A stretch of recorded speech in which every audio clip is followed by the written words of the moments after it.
सर्वनाम. इंग्रजीमध्ये अनेक प्रोनाउन आहेत, त्यापैकी आपण आज शी हे प्रोनाउन शिकणार आहोत. शी या प्रोनाउनचा अर्थ होतो ती. यावरून काही वाक्ये मी घेतलेली आहेत. या वाक्यांमध्ये तुम्हाला रिकाम्या जागा दिलेल्या आहेत आणि काही पर्याय दिलेले आहेत. तर या पर्यायांपैकी कोणता पर्याय इथं आपण भरणार, तर ते आपण समजून घेऊया. वाक्य she dash dash a girl. इथं काय येईल? एम इज आर पैकी इथे येईल इज. इज काय येईल? कारण ही शी इट करता असतो तेव्हा इज हे सहाय्यकारी क्रियापद वापरलं जातं आणि आय असेल तर एम वापरला जातो. त्याचबरोबर अनेक वचनी करता असेल तर आर वापरला जातो वर्तमान काळामध्ये. हे काही वर्तमान काळी सहाय्यकारी क्रियापदे आहेत. ही आहेत भूतकाळी सहाय्यकारी क्रियापदे वॉज आणि वेअर. आता दुसरं वाक्य पाहू. शी डॅश डॅश रीडिंग. वॉज येईल किंवा येईल? तर शी एक वचनी आहे म्हणून इथं एक वचनी भूतकाळी क्रियापद येईल वॉज. मग आपण ते इथं लिहू शी वॉज रीडिंग. तर तिसरं वाक्य she dash dash not like tea. मग इथं डू आणि डज हे दोन पर्याय आहेत. यांच्यापैकी काय वापरणार आपण? She does not like T.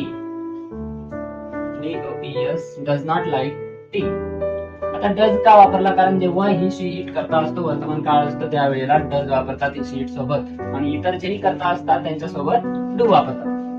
पुढचं वाक्य she dash dash not like sweets. इथं दोन पर्याय आहेत, डू आणि डीड. तर शी सोबत डू तर वापरला जातच नाही, त्यासोबत डज वापरला जातो.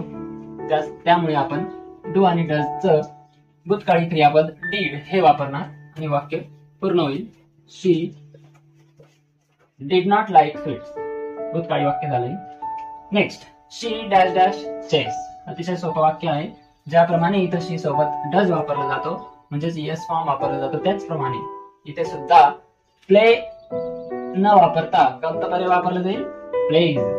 शी प्लेज चेस. तर अशा प्रकारे हे आपण शी पासून सुरू होणारे काही वाक्ये आणि त्याच्यासोबत कोणकोणते सहाय्यकारी क्रियापद आणि क्रियापदाचे फॉर्म्स वापरले जातात ते इथे आपण शिकलो. आता या वाक्यांचा अर्थ समजून घेऊ मराठीतून. शी इज अ गर्ल. ती मुलगी आहे. शी वॉज रीडिंग. ती वाचत होती. शी डज नॉट लाईक टी. तिला चहा आवडत नाही म्हणजे चहा प्यायला आवडत नाही. शी डिड नॉट लाईक स्वीट्स. तिला मिठाई आवडत नव्हती. भूतकाळ आहे डीड म्हणून इथं आपण अर्थ घेणार आवडत नव्हते किंवा नव्हती. She plays chess. वर्तमान काळ आहे, साधा वर्तमान काळ, म्हणून याचा अर्थ असा होईल शी प्लेज चेस. ती बुद्धिबळ खेळते. तर अशा प्रकारे आज आपण शी पासून सुरू होणारे वाक्य आणि त्याच्यासोबत वापरले जाणारे सहाय्यकारी क्रियापदांचा उपयोग हा शिकून घेतला.